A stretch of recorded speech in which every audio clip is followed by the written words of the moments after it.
Hey guys, welcome back with me again.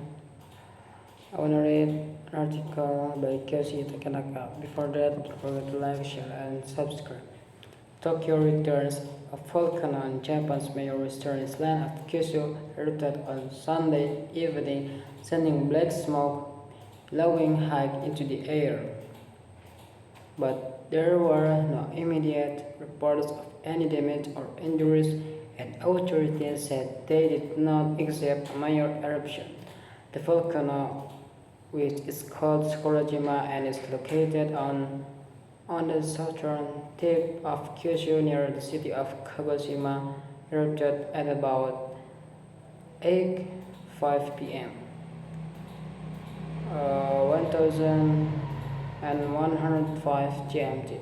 The Japanese Meteorological Agency (GMA) said volcano stones rained down at a distance of 2.5 km or 1.5 miles from the volcano, a GMA official said.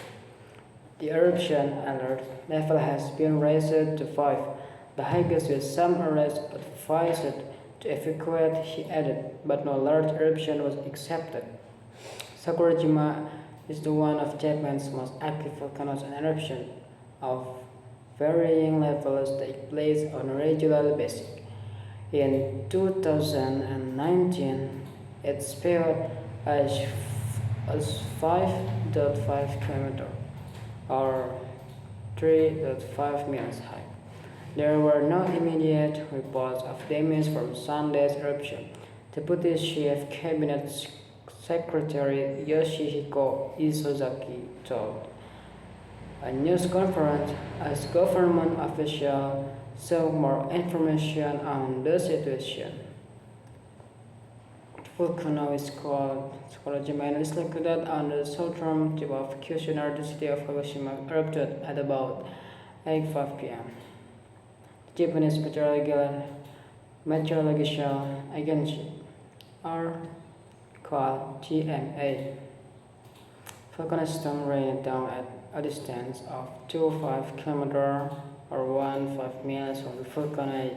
GMA officials said the eruption alert level has been raised to 5, the highest with some areas advised to evacuate, he added, but no large eruption was expected. Okay, maybe that's all for me. Thanks for watching, and don't forget to like, share, and subscribe. Thank you.